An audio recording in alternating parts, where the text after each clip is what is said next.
আমরা আমরা প্রথমে একটু মনিয়াপা আপনার কাছে জানতে চাই। মনিয়াপা, আমি যদি গত এক বছরের কথা বলি, সেই এক বছরে মুক্তিযুদ্ধের লিগেসি, একাত্তরের আবেগ, এইগুলির ব্যাপারে বিএনপির রাজনীতিতে আমরা অনেকগুলি উপাদান সক্রিয় দেখছিলাম। এই উপাদানগুলি কি বিএনপি তার যে অবস্থানগত জায়গা সেটা কি আবার একটা বদলেছে? মানে প্রসঙ্গটা হচ্ছে যে বিএনপি নেতা ফজলুর রহমানকে যে শোকজ নোটিশ দেওয়া হয়েছে, এটাতে তিনি তার জবাব যা দিয়েছেন, সেই শোকজকে আবার যেভাবে প্রত্যাহার করা হয়েছে, তা থেকে এইটা মনে হয় যে বিএনপি আসলে বিশেষ করে মুক্তিযুদ্ধ প্রসঙ্গ, একাত্তর প্রসঙ্গ বা জামায়াতে ইসলামের সাথে সম্পর্ক প্রসঙ্গ, এই প্রসঙ্গগুলির ক্ষেত্রে তার যে অবস্থান, সে অবস্থান একটু বদলেছে। আমি এটা এই কারণে বলতে চাই যে জনাব অ্যাডভোকেট ফজলুর রহমান যে কথাগুলি বলার জন্য শোকজ নোটিশের সম্মুখীন হয়েছেন, আপনি কি আমাকে একটা পার্থক্য দেখাতে পারবেন যে এক বছর আগে তিনি এই কথাগুলি কোনটা বলেন নাই? মনিয়াপা। জি, আপনাকে ধন্যবাদ। যারা শুনছেন আমার শুভেচ্ছা অভিনন্দন, আমার সহ আলোচককে ধন্যবাদ। আপনি যে প্রশ্নটা করেছেন আমি ভীষণভাবে অনুতপ্ত। আমি নিজে ব্যক্তিগতভাবে মুক্তিযুদ্ধের প্রশ্নে আমি মুক্তিযুদ্ধ দেখিনি ওইভাবে, বাট মুক্তিযুদ্ধর যে ধ্বংসাবশেষ দেখে আমি বড় হয়েছি, সেইখানে একজন মুক্তিযোদ্ধা, প্রকৃত মুক্তিযোদ্ধার যখন অবমাননা হয় তখন হৃদয়ে রক্তক্ষরণ হয়। আমি একজন মুক্তিযোদ্ধা, আমি এখানে পড়েছিলাম, একজন মুক্তিযোদ্ধা সবসময় মুক্তিযোদ্ধা না, একজন রাজাকার, চিরস্থায়ী রাজাকার, বাট একজন মুক্তিযোদ্ধা এবং কখনো সে তার জায়গা চেঞ্জ করতে পারে। কিন্তু আমি যার কথাটা বললেন, আমি তাকে মুক্তিযোদ্ধার জায়গা থেকে আমি 10-এ 10 দিতে রাজি। কিন্তু ওনার একটু কথা, কণ্ঠটা একটু জোরে ছিল, একটু স্থানকাল পাত্র, ওনার বয়স যেটা, সেই হিসেবটা ধরলে আমরা অনেকখান থেকে এইখান থেকে ওনাকে এক্সকিউজের জায়গায় একজন মুক্তিযোদ্ধাকে তার মুক্তিযুদ্ধকে ধরে রাখার জন্য আমরা এক্সকিউজ করতে পারি। জানি না দল কি কারণে, কি জন্য এটা করেছে, দল এটা ক্লিয়ার করে নাই, আমিও ক্লিয়ার না। কিছুক্ষণ আগে আমরা এটা দেখলাম।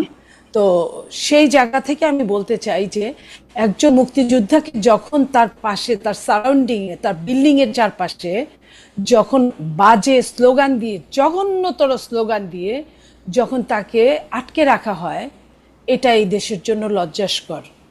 আমি আমি যে কোনো জায়গায় দাঁড়িয়ে এই কথাটাই বলতে পারি। তার জন্য বিচার আছে, তার জন্য সে যদি কোনো অন্যায় কাজ করে তার জন্য বিচার আছে, আইন আছে, আদালত আছে।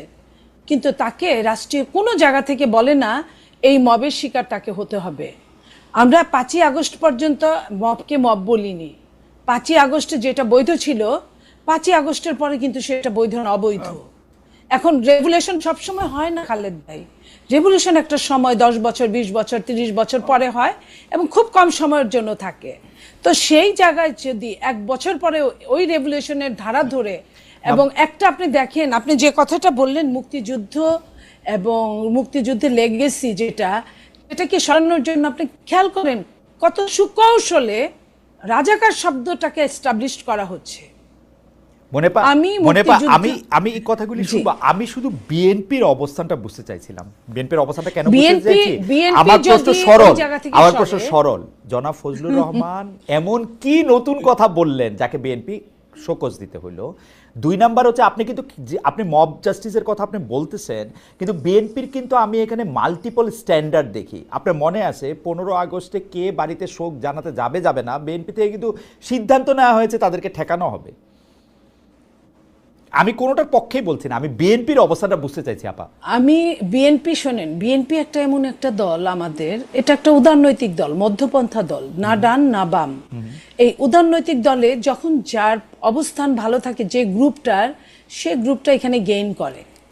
তো আমি কিন্তু ফ্র্যাঙ্কলি আপনার সাথে কথা বলছি, আপনি আমার যদি খুব পেঁচান আমার মনে হয় কিছু বের করতে পারবেন না। আমি নিজে থেকেই যা জানি, যেটুকু বুঝি বলছি।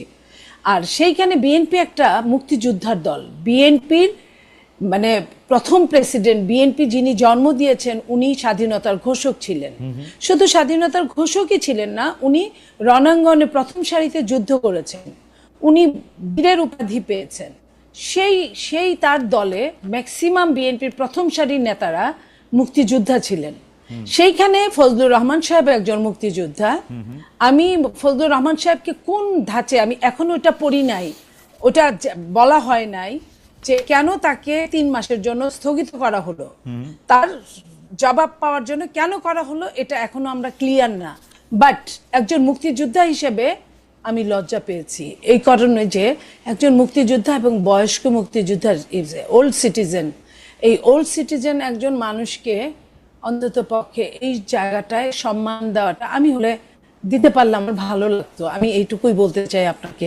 এর বাইরে আমি আসলে খালেদ ভাই, আমার খুব খারাপ লাগছে, আমি এর বাইরে আর কিছু বলতে পারছি না। ওকে, আমি যদি আরেকটা প্রসঙ্গে আপনাকে একটু বলতে চাই যে নতুন যে রাজনৈতিক দল আত্মপ্রকাশ করলো, যারা আসলে জুলাই আন্দোলনের নেতৃত্ব দিয়েছিল, যাদের বেশিরভাগ মিলে যে নতুন রাজনৈতিক দল গঠন করলো যে এনসিপি, সেই এনসিপির নেতা কর্মীদের উদ্দেশ্যে আপনারা যে ভাষা ব্যবহার করতেছেন, আমি আপনারা বলতে আপনার দলের লোকজন যে ভাষা ক্রমাগতভাবে ব্যবহার করা হচ্ছে, সেইটা কি আপনাদের দলীয় সিদ্ধান্ত নাকি এটা মানসিক একটা অবস্থা বা অবস্থানের একটা প্রকাশ? মানে আমি বলতে চাই যে মানে এই কথা কিন্তু আমার একদম স্পষ্ট। আপনি যদি কাউকে ফকিন্নি বলেন, সবার আগে আমাকে ফকিন্নি আপনার বলতে হবে, কারণ আমার অর্থনৈতিক অবস্থান। আর আপনি কি আমাকে ফকিন্নি বললে সম্বোধন করতে চান? এখন কিন্তু না, যদি না চান তাহলে ওদেরকে কেন, মানে ওদের, আমি যদি অর্থনৈতিক অবস্থানের কথা ধরি, অন্য যে কোনো অবস্থানে ধরলে আমি তাদের চেয়ে বেশি ফকিন্নি, মানে এটা একদমই সরল কথা আমার, বা পারিবারিক উত্তরাধিকার, এগুলি যে কোনো কিছু ধরলে। আমি বাংলাদেশের প্রেক্ষাপটে আমি মনের দৈন্যতাকে ফকিন্নি বলতে পারি, হ্যাঁ, কিন্তু কার কতটা অবস্থান, অর্থের অবস্থা আছে, অর্থ হিসেবে আমরা সবাই তো নিম্ন মধ্যবিত্ত বা মধ্যবিত্ত ঘরের মানুষজন। কি আপনি কি আমরা কেউই কিন্তু সোনার চামচ মুখে নিয়ে জন্মগ্রহণ করি নাই। ওই অর্থে বাংলাদেশে 22টা পরিবার ছিল, আর বাইরে কোনো পরিবার যে যাকে ফকুনি বলে, যে যাকে গালি দেয় তার নিজেরকেই গালি দেওয়া হয়। এই ছেলেদের, এই এনসিপির ছেলে মেয়েদের আমি অনেক সমালোচনা করি এবং ওরা আমাদের অনেক সমালোচনা করে, কিন্তু আমি এটা বলতে পারবো না। এই জায়গাটায় আমি সরি, এটা বলাটা, এই শব্দটা এক্সপাঞ্জ হওয়ার মতো শব্দ, এটাকে আমি খুব বেশি গুরুত্ব দিচ্ছি না এবং এটার জন্য আমি আমার পক্ষ থেকে দুঃখ প্রকাশ করছি। আপনাকে অনেক ধন্যবাদ মনিয়াপা। আমি একটু ডক্টর গালিব আপনার কাছে যেতে চাই। যে ডক্টর গালিব, আপনি জানেন যে এই ব্যাপারটা যদি আমাদেরকে একটু ব্যাখ্যা করতেন, যে পাকিস্তানের উপপ্রধানমন্ত্রী ও পররাষ্ট্রমন্ত্রী জনাব ইসাক দার বাংলাদেশ সফর করেছিলেন। তো সফর করার পরে আমরা সাধারণত দেখি যে পররাষ্ট্রমন্ত্রী লেভেলে যখন সফর করা হয় তখন কি বিষয়ে আলোচনা হবে বা কি বিষয়ে এটা ঠিক করা হবে সেটা মোটামুটিভাবে আগেই এগুলি ঠিকঠাক করা থাকে। কিন্তু এবারকার সংবাদ সম্মেলনে, মানে যৌথ সংবাদ সম্মেলন আমি যদি নাও বলি, পরপর বা সাইমালটেনিয়াস সংবাদ সম্মেলনে আমাদের পররাষ্ট্র উপদেষ্টার বলতে হলো যে অবশ্যই দ্বিমত আছে। পাকিস্তানের পররাষ্ট্রমন্ত্রী বলে গেলেন যে এইসব বিষয় আগেই রিজলভ করা হয়েছে, 3টি বিষয়ের কথা বলা হয়েছে, টাকা পয়সার হিসাব, গণহত্যার জন্য ক্ষমা চাওয়া, বিহারিদের ফিরিয়ে নেওয়া, বললেন যে এগুলি আগেই রিজলভ হয়েছে। উনি বললেন যে না, এগুলি হয় নাই। আমার মনে হয় যে 71 সালের বা মুক্তিযুদ্ধের পাশাপাশি আপনি অনেক ফেসবুকে স্ট্যাটাস দিচ্ছেন, আলোচনা করতেছেন, এই বিষয়টার ক্ষেত্রেও আমরা আসলে রাজনৈতিক দলগুলোর, বিশেষ করে জামায়াতে ইসলামীর অবস্থানটাও আমরা, জামায়াতে ইসলামী পরিষ্কার করবে কিনা যে এই প্রসঙ্গে জামায়াতে ইসলামী আসলে কি মনে করে, যে পাকিস্তানের সাথে এই ইস্যুগুলি কি মীমাংসিত হয়েছে, মীমাংসিত করার কি আদৌ দরকার আছে, নাকি মীমাংসিত হয় না, মানে আমাদের পররাষ্ট্র উপদেষ্টার পজিশনটা ঠিক? ডক্টর থ্যাংক ইউ আমাকে ইনভাইট করার জন্য। মনিয়াপা আছেন, তো আমার বোধ হয় যে এই প্রশ্নটাকে আমি একটু আমার পার্সোনাল লেন্স থেকে বলি। আমি তো ধরেন যে জামাতের অফিসিয়াল লেন্স থেকে বলতে পারবো না, আমি তাদের মুখপাত্র না, আমার পার্সোনাল জায়গা থেকে আমি যেভাবে অবজার্ভ করি সেভাবে বলি। এখন 71টা আমাদের ইতিহাসে একটা ক্রিটিক্যাল জায়গা, যে এটা এখন আমাদের জাতির মধ্যে ক্ষত রেখে দিচ্ছে, বিভিন্ন ধরনের ডিভাইডেশন, আন্ডারস্ট্যান্ডিং, পার্থক্য। এটা যেরকম করে বাংলাদেশের সাথে পাকিস্তানের পারস্পরিক সম্পর্কের ক্ষেত্রে এই ক্ষতটা আছে, আবার বাংলাদেশের অভ্যন্তরেও স্বাধীনতার পক্ষ বিপক্ষের জায়গা থেকে এই ক্ষতটা আছে। এই ক্ষতটা আমাদেরকে নিরাময়ের দিকে যেতে হবে এবং সেক্ষেত্রে সকল পক্ষকে দায়িত্বশীল ভূমিকা পালন করতে হবে। এখানে যেরকম করে জামাত ইসলামের দায়িত্ব আছে এটাকে রিকনসিলিয়েশন করার, ঠিক একইভাবে জামাতের বাইরে যারা আছে তাদেরও দায়িত্ব আছে এটাকে রিকনসিলিয়েশন করার। আমি আমি মনিয়াপার আগের সূত্র ধরে যে ফজলুর রহমান সাহেবের যে বক্তব্য উনি বলছেন, দেখেন এখানে মুক্তিযুদ্ধের ৩টা পার্সপেক্টিভ আমি যেভাবে দেখি ওয়াইড স্পেকট্রামটা। একটা পার্সপেক্টিভ হলো যে আওয়ামী লীগ যেভাবে ব্যবহার করছে, তারা মুক্তিযুদ্ধে দলীয়ভাবে মনোপলি করছে এবং মুক্তিযুদ্ধের চেতনাকে সামনে রেখে একটা ফ্যাসিবাদ তারা করছে। ঠিক। দেখেন আপনি শেখ মুজিবুর রহমান, উনি হচ্ছে আমাদের মুক্তিযুদ্ধের নেতা ছিলেন ইন সাম পার্সপেক্টিভ, যদি উনি যুদ্ধ করেন না, যুদ্ধের সময় ছিলেন না, কিন্তু ৭২ উনি যখন আসছেন সবাই ওনাকে নেতা মাইনা এই দেশের আপনার প্রাইম মিনিস্টার করছে, প্রেসিডেন্ট করছে। তো সেই শেখ মুজিবকেও ওনারা ফ্যাসিবাদের আইকন বানায় ফেলছেন। শেখ মুজিবুর রহমানের ছবিকে সামনে রাখা, মূর্তিকে সামনে রাখা, ভাস্কর্যকে সামনে রাখা ওনারা মুক্তিযুদ্ধরে একটা ফ্যাসিবাদী প্রজেক্টে দাঁড় করেছে। তো আপনি তো এই ফ্যাসিবাদকে সমালোচনা না করে শুধু মুক্তিযুদ্ধরে গ্লোরিফাই করতে পারবেন না, তাহলে তো ফ্যাসিবাদ আবার আসবে। তো এটা হচ্ছে একটা পার্সপেক্টিভ। আমি কি আরেকটা এখানে একটু বলতে পারি ডক্টর গালিব, আমি একটু এটা পরিষ্কার করার জন্য আর কি, এটা মানে আপনি তো শিক্ষক মানুষ, এটা পরিষ্কার করার জন্য প্রথম কথা হচ্ছে আমার কিন্তু ধারণা ছিল ৭১ বাংলাদেশের একটা ক্রিটিক্যাল বিষয়, এই কথাটা নিয়ে আমার আপত্তি আছে। আপনি দ্বিতীয় কথা বলছেন যে এটা বাংলাদেশের জাতিকে ডিভাইড করছে, আমার কিন্তু ধারণা ছিল ৭১ বাংলাদেশকে একতাবদ্ধ করছে, আমরা সবাই একটা বাংলাদেশে একটা স্বাধীন দেশ পাইছি। ২ নাম্বার হচ্ছে যে আমি কিন্তু আপনার সাথে ১০০% একমত, বিগত সরকার এই মুক্তিযুদ্ধকে নিয়ে ব্যবসা করছে, তারা একটা ফেসিবাদী কাঠামোতে কিছু মৌলিক আমি কি বলবো একটা একটা একটা দেবত্ব সৃষ্টি করতে চাইছে, যেটার বিপক্ষে আমরা ছিলাম। কিন্তু আমাদের খুব আশা ছিল এটা আমরা আওয়ামী লীগ থেকে মুক্ত করে আমরা সবাই মিলে মুক্তিযুদ্ধটাকে সেলিব্রেট করব। কিন্তু এইখানে কিন্তু আমরা আওয়ামী লীগের বয়ানটাকে আবার ইয়ে করতে দেখলাম, আওয়ামী লীগকে আঘাত করতে গিয়ে মুক্তিযুদ্ধকে আঘাত করা হচ্ছে। আপনি যদি একটু পরিষ্কার করেন যে মানে আমরা তো মুক্তিযুদ্ধের জায়গায় তো আমরা একতাবদ্ধ থাকবো, আওয়ামী লীগের নিয়ে ব্যবসা করছে, আওয়ামী লীগের বাদ দিব, আমরা ব্যবসা করবো না, আমরা এটা ধারণ করবো, এটা ছিল আমার বোঝা। কিন্তু এখন তো আমি দেখতেছি যে না, মানে আওয়ামী লীগের যেটা আমি বিশ্বাস করতাম না যে ওরা না থাকলে আর মুক্তিযুদ্ধ থাকবে না, এই ব্যাপারটার দিকে নেওয়া যাইতেছে আর কি সবকিছু। দেখেন এখানে আপনি মুক্তিযুদ্ধকে আওয়ামী লীগ থেকে যে সেপারেট করবেন, এই সেপারেট করার কাজটা না কইরা আপনি যদি মুক্তিযুদ্ধকে গ্লোরিফাই করেন, তাহলে কিন্তু সেটা আওয়ামী লীগের ফ্যাসিবাদকে আবার লেজিটিমাইজ করবে। এই জায়গায় আমাদেরকে খুব সতর্ক থাকতে হবে যে আপনি যদি ধরেন শেখ মুজিবুর রহমানের ব্যাপারে ক্রিটিক্যাল না থাকেন, আপনি যদি শেখ হাসিনার ব্যাপারে ক্রিটিক্যাল না থাকেন, এবং আপনি মুক্তিযুদ্ধের ইতিহাসের মধ্য দিয়ে তাদেরকে আবার কাল্ট ফিগার বানান, তাহলে তো বাংলাদেশে আবার আওয়ামী লীগের ফ্যাসিবাদ চলে আসবে। এটা তো আমাদের করা যাবে না। আমি আপনার সাথে অ্যাগ্রি যে সেপারেশনটা করে আমাদের একটা মুক্তিযুদ্ধকে একটা গণমানুষের জায়গায়, একটা ঐক্যের জায়গায় যাইতে হবে। এখন এখানে আর একটা এক্সট্রিম হইতে পারে, যে এক্সট্রিমটা হলো যে আপনি মুক্তিযুদ্ধের লেজিটিমেসি কোশ্চেন করবেন, যেখানে আপনি বলবেন যে না, পাকিস্তান ভুল করে নাই, আমরা যে স্বাধীন হয়েছি এটা ঠিক হয় নাই, মুক্তিযুদ্ধ না করাই ভালো ছিল। এইটাকে আপনি এক্সট্রিম একটা অপিনিয়ন বলতে পারেন, যেটা আপনি এখন বলতে চান যে কিছু কিছু জায়গায় আমরা এই ফেনোমেনাটা দেখি। কিন্তু আপনি যদি মেইন স্ট্রিম জায়গায়, আমি যদি জামাতের ব্যাপারে বলি, আপনি যদি জামাতের টপ লিডারশিপের সাথে আপনি কথা বলছেন, তাদের অফিসিয়াল স্টেটমেন্ট আসছে, এটা সত্য কথা যে তারা আনকন্ডিশনালি এখনো 71 ব্যাপারে বক্তব্য দেয় নাই, কিন্তু তারা এই এক্সট্রিম অপিনিয়নকে তো কোথাও এন্টারটেইন করে নাই। আপনি টপ লিডারশিপ তাদের ফর্মাল অফিসিয়াল পজিশনে যদি আপনি দেখেন, তাহলে দেখবেন যে তারা কোথাও এটাকে এন্টারটেইন করে নাই। তো আমার বোধ হয় এই জন্য আমাদের যেটা কনক্লুসিভ জায়গায় যাইতে হবে, সেটা হলো আপনি মুক্তিযুদ্ধকে আওয়ামী লীগের ফ্যাসিবাদ থেকে ডিকাপল করবেন, এবং ডিকাপল করার পরে এটাকে গণমানুষের জায়গা থেকে ক্লেম করবেন, এবং সেই জায়গায় একটা বিশাল ঐক্য তৈরি করবেন। আমি যেটা বলছি যে মুক্তিযুদ্ধ একটা ক্রিটিক্যাল জায়গা, তার কারণ হলো আমরা এই কাজটাকে করতে পারি নাই, না পারার কারণে এই অনৈক্য আমাদের দেশের মধ্যে রয়ে গেছে। আজকে আওয়ামী লীগের মতো একটা পার্টিকে নিষিদ্ধ হইতে হয়েছে, ফ্যাসিস্ট হইয়া এই পরিণতির দিকে সে আগায় গেছে, এবং তার পরতে পরতে মুক্তিযুদ্ধের ছাপ আছে। তো এটা তো আপনি এত সহজ এটাকে মানে না, কিন্তু ডক্টর গালিব আমি দুইটা জায়গা আপনি বললেন যে এক্সট্রিম কিছু লোকের ব্যক্তিগত মতামত এটা হইতে পারে, কিন্তু আমরা কিন্তু দেখতেছি এইবার ডাকসুতে যারা আমরা ইসলামী ছাত্র শিবির বলতে যারা চিনি, তারা যে প্যানেল দিছে, সেই প্যানেলের একজন গর্ব ভরে আমাদের একজন বীর শ্রেষ্ঠকে হাইজাকার বলে পাকিস্তানের আরেক যাকে পাকিস্তান মনে করে যে তাদের বীরশ্রেষ্ঠ, তাকে গ্লোরিফাই করতেছে। আমরা কিন্তু সুযোগ পাইলে এটা দেখতেছি, যোগাযোগের ছাত্র হিসেবে কিন্তু আমরা এটা দেখি। এর মধ্যে কিন্তু বঙ্গবন্ধু, শেখ মুজিব, তারে কাল ফিগার বানানো এগুলি কোনো কিছু নাই। আপনারা কিন্তু বিএনপিকেও আক্রমণ করতেছেন, আপনারা মানে সরি জামাত ইসলামী শিবির কিন্তু বিএনপিকেও আক্রমণ করতেছে। বিএনপিও যদি মুক্তিযুদ্ধের কথা বলে, বিএনপির যিনি প্রতিষ্ঠাতা, যিনি মুক্তিযুদ্ধের একজন খুবই গুরুত্বপূর্ণ একজন মানুষ, তার কথা বললেও আপনারা আক্রমণ করতেছেন। অর্থাৎ আপনাদের বা আমি জামাতে ইসলামের আক্রমণের মূল জায়গাটা কিন্তু মুক্তিযুদ্ধ, আওয়ামী লীগ না। এটা হচ্ছে কেউ কেউ বলে না, থাকেন। আমার বোধ হয় যে খালেদ ভাই এই কনক্লুশন টানাটা ঠিক হবে না। কেন ঠিক হবে না? কারণ আপনি জামাতের এবং শিবিরের কোনো দায়িত্বশীল পর্যায়ে আপনি এটা ডিরেক্টলি পাবেন না।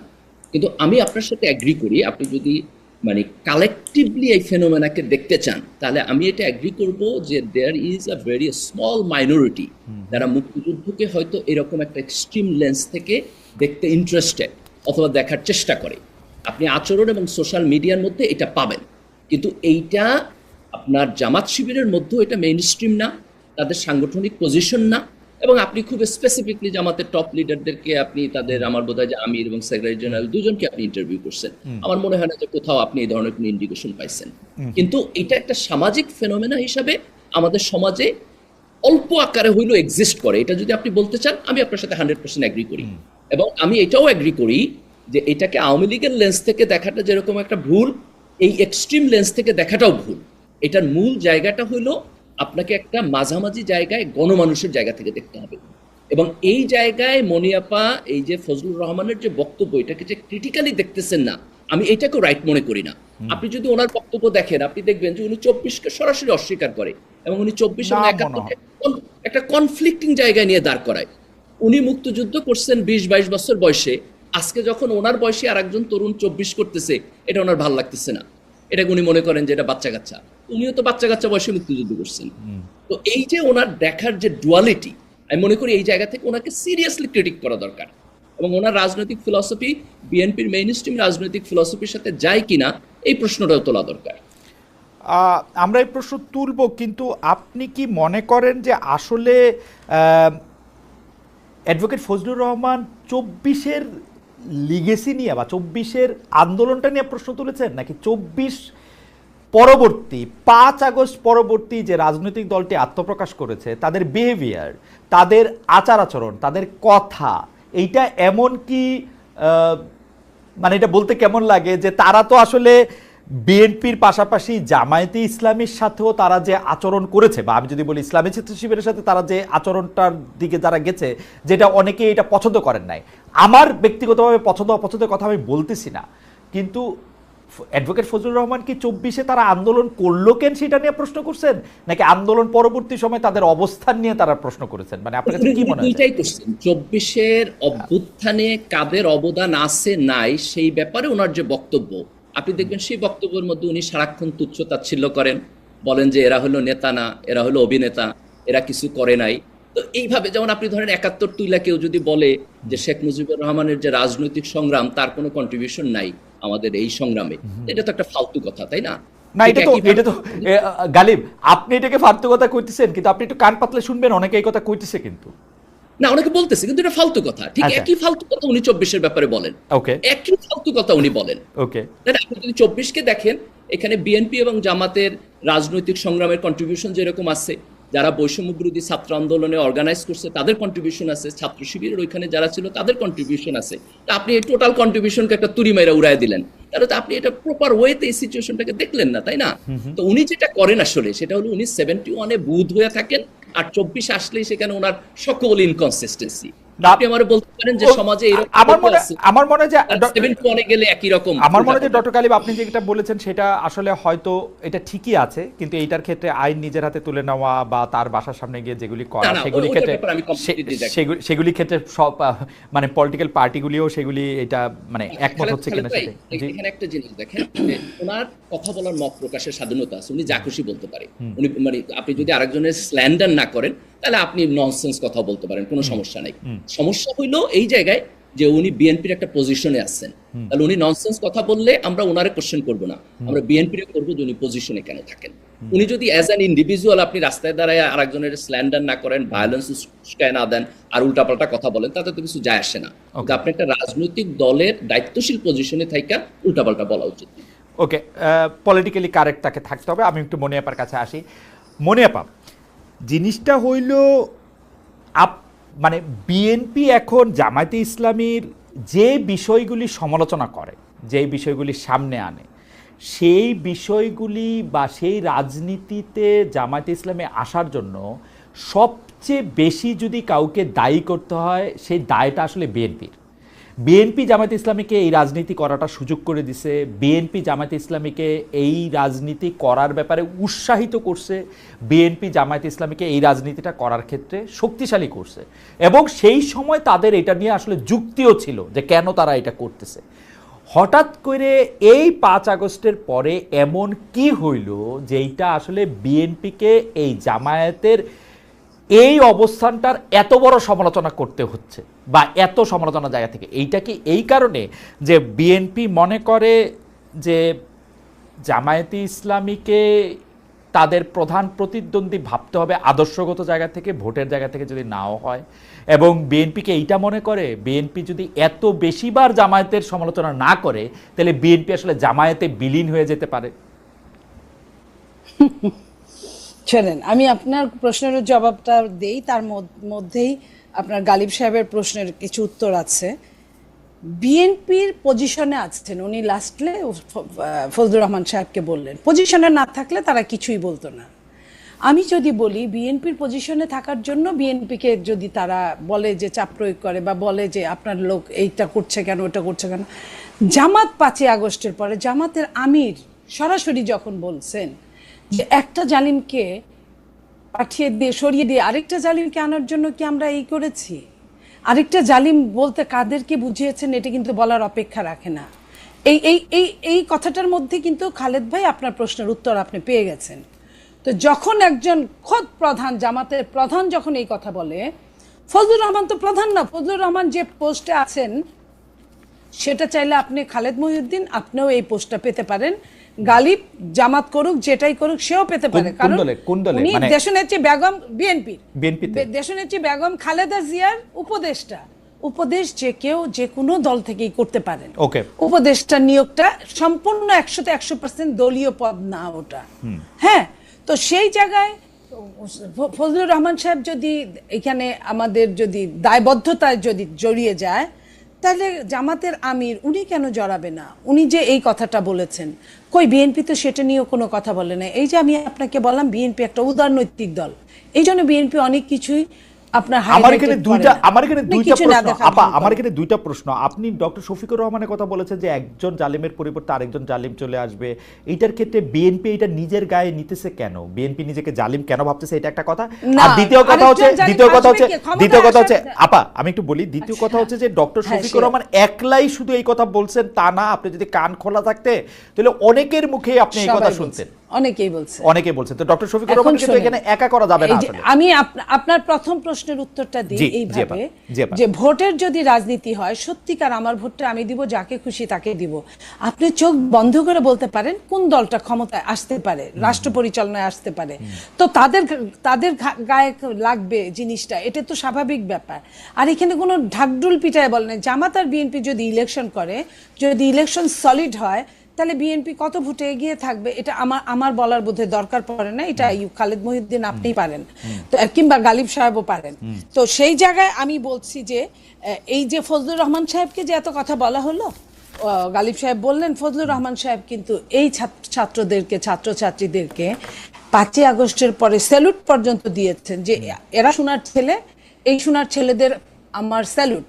তো এই যে স্যালুটটা দিয়েছেন কেন? যখন তারা দল গঠন করলো এবং মানুষকে মানুষ হিসেবে গ্রাহ্য করা বন্ধ করে দিল, তখন থেকে এবং যেভাবে আওয়ামী লীগ নিষিদ্ধ হোক আমার কোনো দুঃখ নাই, বাট আওয়ামী লীগকে অন্যায়ভাবে যেইখানে 144 ধারা জারি আপনার যমুনার সামনে, সেই যমুনায় তারা ঠান্ডা পানির মহড়া দিয়ে তারা ওইখানে মঞ্চ তৈরি করে 2 দিন বসে থেকে, যেটা কিনা আপনার প্রধান উপদেষ্টা বললেন যে এটা কোনো লয় নাই, এটা হয় না, আওয়ামী লীগকে নিষিদ্ধ করা যায় না। তার 2 দিন পরে উনি নিজে মুখে নিষিদ্ধ করলেন, আবার বিদেশ গিয়ে বললেন এটা নিষিদ্ধ না, এটা স্থগিত করলেন। কিন্তু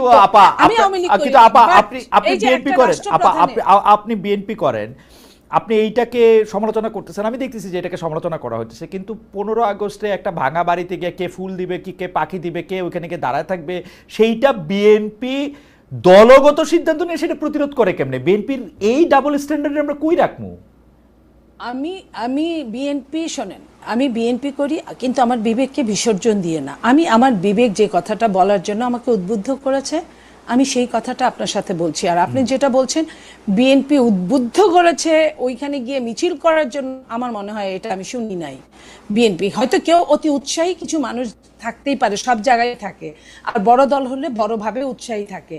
সেই অতি উৎসাহী কিছু মানুষ গিয়ে এই কাজটা করেছে, আপনি এটা ড্যাম শিওর লিখে রাখেন, আপনি ধরেন। ঠিক আছে, ঠিক আছে, ঠিক আছে। আর এই যে সামাজিক ফেনোমেনার কথা বললেন উনি, যে আওয়ামী লীগ থেকে দেখাও ভুল, জামাত থেকে দেখাও ভুল। আমি যদি বলি যে আওয়ামী লীগ, এটা আমি তার সাথে একমত, যে আওয়ামী লীগ যেভাবে স্বাধীনতাকে অপমান করেছে, আপনার মুক্তিযুদ্ধকে চেতনা বিক্রয় করে অপমান করেছে, ঠিক একইভাবে জামাত তো তার ধারণ করে নাই। যদি ধারণ করত তাহলে জাতীয় সঙ্গীতটাকে বিসর্জন দেওয়ার জন্য কথা না, কিন্তু এখানে ডক্টর গালিব একটা কথা বলতেছেন মনিয়াপা, আমার প্রশ্নে কিন্তু আমি আবার ফিরে আসবো, কিন্তু ডক্টর গালিব কিন্তু বলতেছেন যে জামাতের কোনো পদধারী, অর্থাৎ মানে যিনি জামাতের নেতৃত্ব দিচ্ছেন, অথবা সেক্রেটারি জেনারেল মানে ডক্টর শফিকুর রহমান, অথবা মিয়া গোলাম পারোয়ার, অথবা নায়েবে আমির আব্দুল্লাহ তাহের, অথবা অন্য যারা শুরার সদস্য আছেন, তাদের মধ্যেও কেউ কি এইগুলি কথা বলছেন? আপনি তো এরকম, তো আমিও তো আপনাকে বলতে পারি, তাইলে আমিও বলতে পারি যে 32 নম্বরে গিয়েছিল বিএনপির, ওরকম বড় কেউ গিয়েছিল না, বলতে পারেন, তাদের কোনো কথা এরকম আছে, বলতে পারেন তো, সেটা বলেও ফেলছেন তো, বলছেন। হ্যাঁ বলেছি। তো এটা যদি আমার দায়িত্বশীলতার জায়গায় হয় আমি অবশ্যই এটা বলবো। আর দ্বিতীয় কথা হলো মুক্তিযুদ্ধ আর 24 আমি অবশ্যই একসাথে তুলনা করতেই পারি না। মুক্তিযুদ্ধ হচ্ছে আমার সভরেন্টি, আমার সার্বভৌমত্ব, আর 24 হচ্ছে একটা ফ্যাসিস্টের পতন।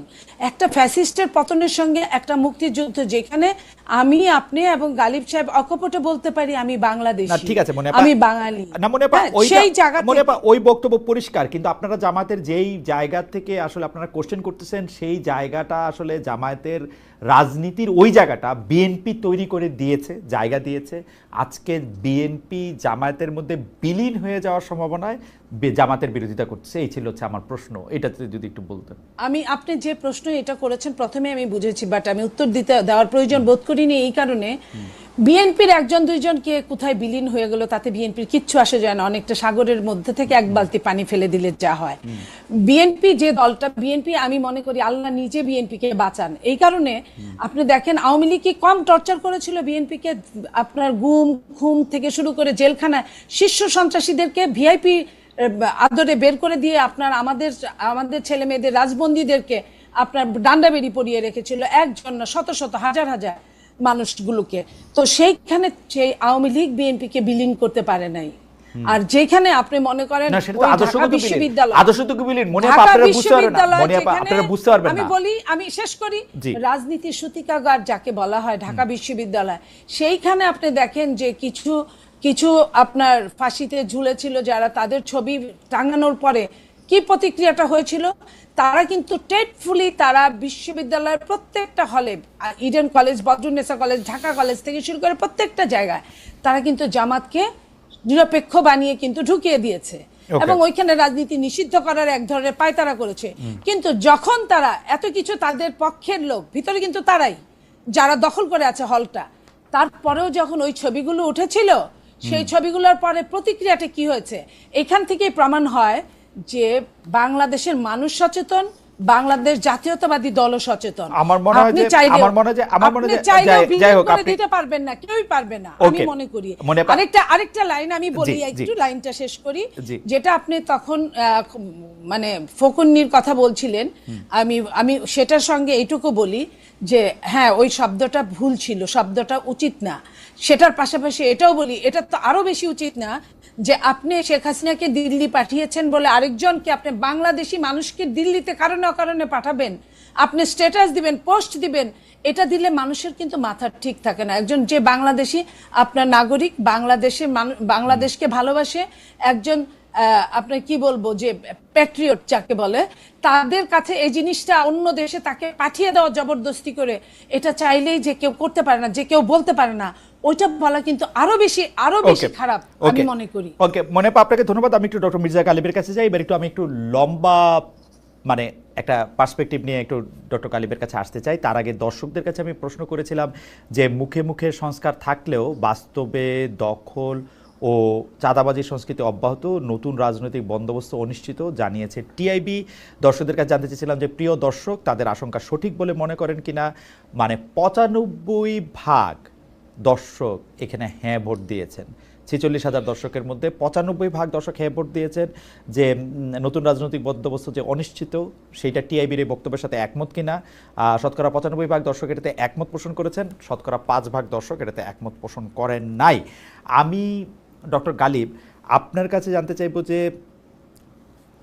জামায়াতে ইসলামীর বা বিএনপি ছাড়া আমি যদি অন্য রাজনৈতিক দলগুলি বলি, অর্থাৎ বিএনপিকে এক পক্ষ এবং এনসিপিকে আলাদা করে ধরে জামাতে ইসলামীর নেতৃত্বে ইসলামী আদর্শে যারা রাজনীতি করেন, আমি যদি এভাবে বলি, তাদের রাজনৈতিক উদ্দেশ্যটা বা রাজনৈতিক লক্ষ্যটা এই মুহূর্তে আপনি আসলে কি দেখতে পান? মানে আমি কয়েকটা প্রসঙ্গ আপনাকে একটু যদি বলি যে বাংলাদেশের সমাজ, রাষ্ট্রীয় কাঠামো, আইনি কাঠামোটা কেমন তারা চান। ৭১টা আপনি মোটামুটিভাবে বললেন যে এটা কীভাবে এটা আপনি ডিল করতে আপনি দেখেন। একটা হলো আইনি কাঠামোটা আমি একটা বুঝতে চাই। দ্বিতীয় হচ্ছে বাংলাদেশটা কি এরকম একটা দেশ হিসাবে তারা দেখতে চান যে যেই দেশটা মধ্যে ব্যক্তিগত সিদ্ধান্তের ক্ষেত্রে কে কোন রকম সিদ্ধান্ত নিবে, অর্থাৎ কীরকম কাপড় পরবে, কীরকম খাবার খাবে, সেইটা তার মধ্যে থাকবে, নাকি আসলে একটা গাইডলাইন দিয়ে এটা পরিচালিত হবে? পাশাপাশি আমি আরেকটা প্রশ্ন আমি করতে চাই যে কেউ কেউ মানে বাংলাদেশের রাজনীতিতেই আমরা এটা এরকম প্রায় শুনে থাকি যে অমুক দল অর্থাৎ বিএনপি ক্ষমতায় গেলে তারা কোনোদিন শরিয়া বিরোধী কোনো আইন করবে না। আমি আইনের ছাত্র না, কিন্তু আমি একটু মনোযোগ দিয়ে খেয়াল করতেছিলাম যে বাংলাদেশে কি কোনোদিন কোনো আইন ছিল যেটা শরিয়া বিরোধী, বা এখনো কি আসে কিনা, এটাও যদি আমাকে একটু বলতেন যে বাংলাদেশের এক্সিস্টিং কোনো ল কি শরিয়া বিরোধী কিনা বা কখনো ছিল কিনা। আপনি যদি দুইটা প্রসঙ্গ একটু বলতেন যে তাহলে ইম্পর্টেন্ট কোশ্চেন। না, শরিয়া বিরোধী আইন তো আছে। ধরেন আমাদের যেটা আপনার পারিবারিক আইন, যেটা সেই পারিবারিক আইন বেসিক্যালি রিলিজিয়াস বেসড, মুসলিম পারিবারিক ল। কিন্তু আপনি যদি নর্মাল পেনাল কোডে যান, ধরেন যে চুরি করলে শাস্তি কি হবে, ডাকাতি করলে শাস্তি কি হবে, সুদ অ্যাপ্লিকেবল কিনা, এটা অ্যাকসেপ্টেবল কিনা, এইসব জায়গায় তো আপনার শরিয়ার সাথে এক্সিস্টিং ল কন্ট্রাডিক্ট করে। আমরা যেটা একটা তো হচ্ছে শরিয়ার সাথে সাংঘর্ষিক হওয়া, আরেকটা হচ্ছে শরিয়া বিরোধী হওয়া। যেমন বাংলাদেশের রাজনীতি, বাংলাদেশের আইন কিন্তু বাংলাদেশের কোনো মানুষকে সুদ খাইতে বাধ্য করতে পারে না, সেটা হচ্ছে তার চয়েস। সে কিন্তু ব্যাংকেও একটা 2 লাইন লিখলে তার সুদ কিন্তু এটার মধ্যে সে যাবে না। এখন এই জিনিস কিন্তু আমি বলতেছি হচ্ছে শরিয়ার সাথে কন্ট্রাডিক্টরি। যেমন ধরেন বাংলাদেশের কেউ চাকরি করলে সে নামাজ পড়িতে পারিবে না, সে রোজা রাখিতে পারিবে না, দাড়ি রাখিতে পারিবে না। ওরকম কোন আইন কখনো আছে কিনা, কখনো ছিল কিনা? সকল জায়গায় আমাদের শরিয়া আইন নাই, কিন্তু আপনি যদি এটাকে এইভাবে ইন্টারপ্রিটেশন করেন যে আমি আমার ব্যক্তিগত এবং কালেকটিভ লাইফে ইসলামের বিধিবিধান পালন করব, তাহলে সেই স্পেসটা আমার জন্য ওপেন আছে কিনা, তাহলে এটা অলমোস্ট ওপেন আছে। আপনি বলতে পারেন 90-95% ওপেন আছে। ডক্টর গালিব, আমি যদি এই দুইটা লাইন একটু দেখি যে বিএনপি শরিয়া বিরোধী কোনো আইন করবে না, এটা শেখ হাসিনাও বলতো কোরআন সুন্নাহ বিরোধী কোনো আইন করবে না, কিন্তু আমি খুঁজতে চেষ্টা করতেছি বাংলাদেশের কোনো আইন আছে কিনা, মানে আইন আমাকে বাধ্য করা হইতেছে যে তুমি রাস্তায় উলঙ্গ হয়ে চলাফেরা করিবে, যেহেতু শরীয়ত আমাকে বলতেছে যে আমাকে সতর ঢাকা রাখতে হবে, এর এগেইনস্টে কোনো আইন আছে কিনা যে এই জায়গায় গেলে তোমাকে এইটা করতে হবে। আমি সেইটার কথা না, এরকম বাধ্যবাধকতা সাধারণত আইন নাই, এবং এটা না থাকার কারণ হলো যে আমাদের এই দেশ যেহেতু সংখ্যাগরিষ্ঠ মুসলিম মেজরিটি কান্ট্রি, বহু আগ থেকে রাজনীতিতে আপনার এই ধর্মের একটা প্রভাব আছে। যেমন ধরেন 1970 সালের নির্বাচনেও কিন্তু শেখ মুজিবুর রহমান এই কথা বলছেন যে উনি কোরআন সুন্নাহ বিরোধী কোনো আইন করবেন না। এটা হিস্ট্রিক্যালি চলে আসছে। যখন 47-এ যখন পাকিস্তান হলো, পাকিস্তান যখন তার লিগাল ফ্রেমওয়ার্কের কথা বলছে, তখন কিন্তু আপনার এই মুসলিম ভ্যালুসগুলো এখানে গেছে। ইভেন ব্রিটিশরা আইসাও কিন্তু এই দেশে মুসলিম পারিবারিক আইন চেঞ্জ করে নাই, কিন্তু সামটাইমস এটা আসে। কিভাবে আসে আমি আপনাকে বলি। যেমন ধরেন যে উত্তরাধিকার আইন যখন আসে মেয়েদের সম্পত্তিতে সমান অধিকারের প্রশ্নে, তখন আপনি দেখবেন যে নারী অধিকার কমিশন কিছুটা প্রোগ্রেসিভ জায়গা থেকে তারা যে ইসলামের আপনার উত্তরাধিকার আইন, সেটার সাথে একটা কন্ট্রাডিক্টরি জায়গায় গিয়ে দাঁড়ায়। তো কিছু কিছু জায়গায় এই সম্ভাবনা থাকে, কিন্তু অল্প।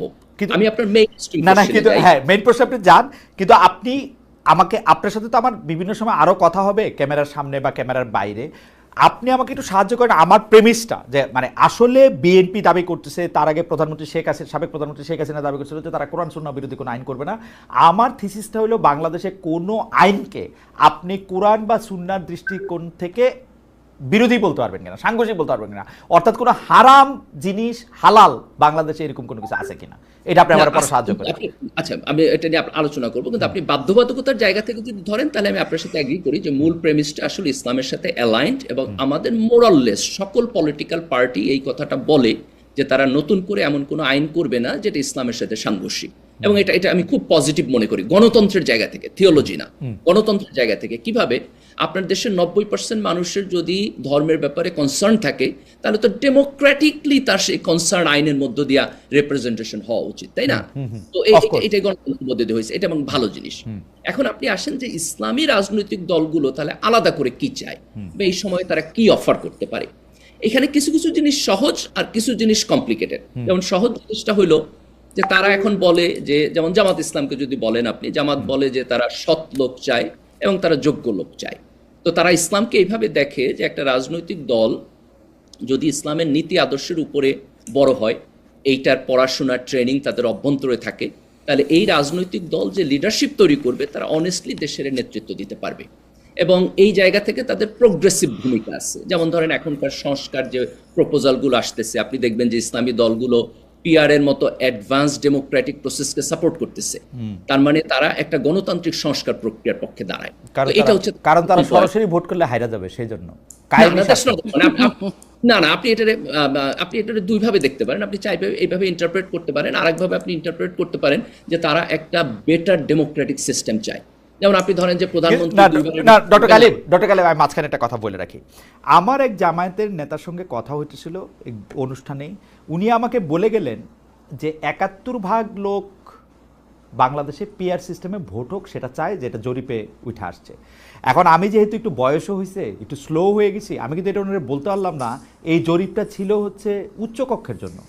না, উচ্চ কক্ষের জন্য সেটা ছিল, উনি কিন্তু ব্যাপারটা এমন ভাবে বলছেন যে এটাই সংসদ নির্বাচনের জন্য ৭১% লোক চায় যে এটা পিআর সিস্টেম, উনি এটা এইভাবে বলছেন। কিন্তু না, ট্রু খালেদা, দেখেন নিম্নকক্ষে পিআর এর ব্যাপারে কিন্তু আমিও বিরোধিতা করছি, আমি নিম্নকক্ষে পিআর এর পক্ষে না, কিন্তু আমি পয়েন্টটা ওইখানে তুলতেছি না। আমি পয়েন্টটা তুলতেছি, আপনি যদি ইসলামী রাজনীতিকে বুঝতে চান তার প্রায়োরিটি কোথায়, তাহলে আপনি দেখবেন যে সে ডেমোক্রেটিক সিস্টেমটাকে আরো ভালো করতে চায়, এবং এর মধ্য দিয়ে দেশে একটা ভালো জনবান্ধব গণতান্ত্রিক পদ্ধতি তৈরি করতে চায়, একটা কল্যাণ রাষ্ট্র তৈরি করতে চায়।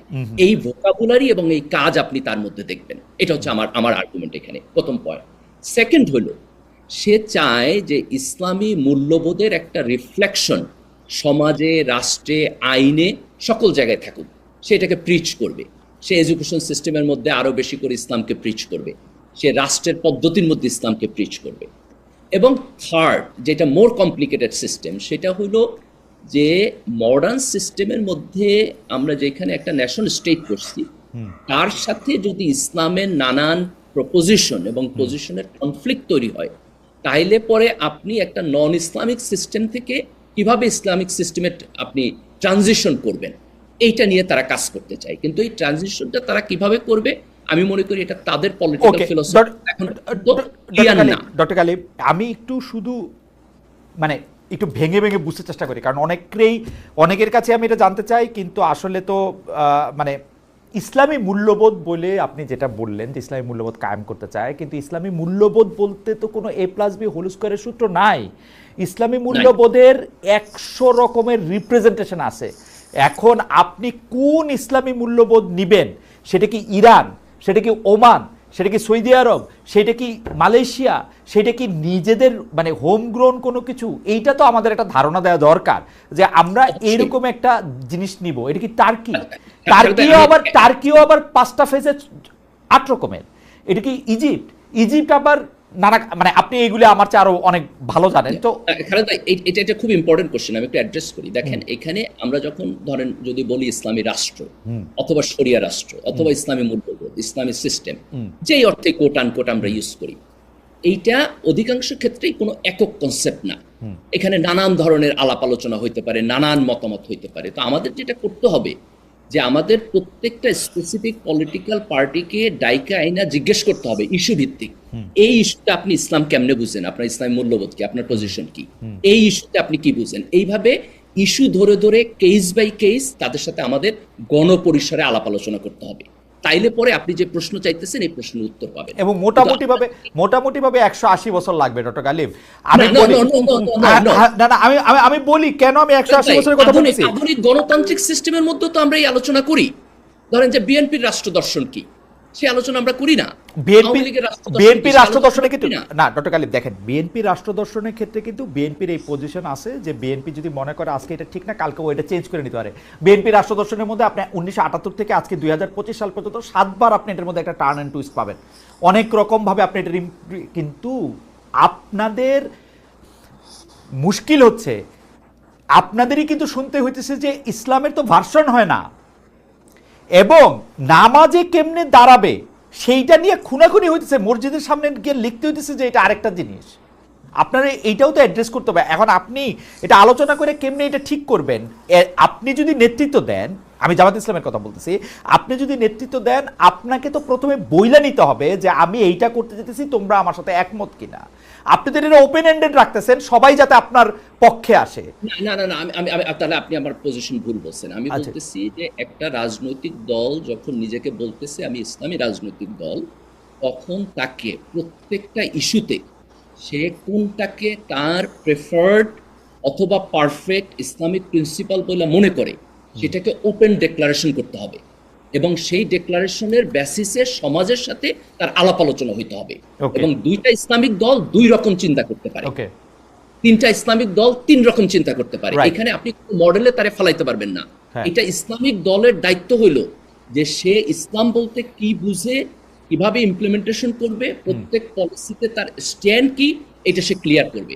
এবং ক্লিয়ার করার পরে তাদের সাথে আমাদের গণপরিসরে আলাপ আলোচনা। আচ্ছা ঠিক আছে, তাহলে আপনার কাছে আমি একদম তাহলে এখন কুইক ফায়ার স্পেসিফিক কিছু প্রশ্ন করি, কারণ মনিয়াপার অনেক ক্লান্ত, এটা বুঝে দিয়েছে। আমাদের দর্শকরা বলতেছেন যে মনিয়াপার ঘুম পাইছে কিনা, আমি একদম স্পেসিফিক প্রশ্ন করতে চাই, কারণ আপনার সাথে এই আলোচনাগুলি গুরুত্বপূর্ণ। মনিয়াপাও নিশ্চয়ই আমাদের সাথে এই আলোচনাগুলি অংশগ্রহণ করবেন।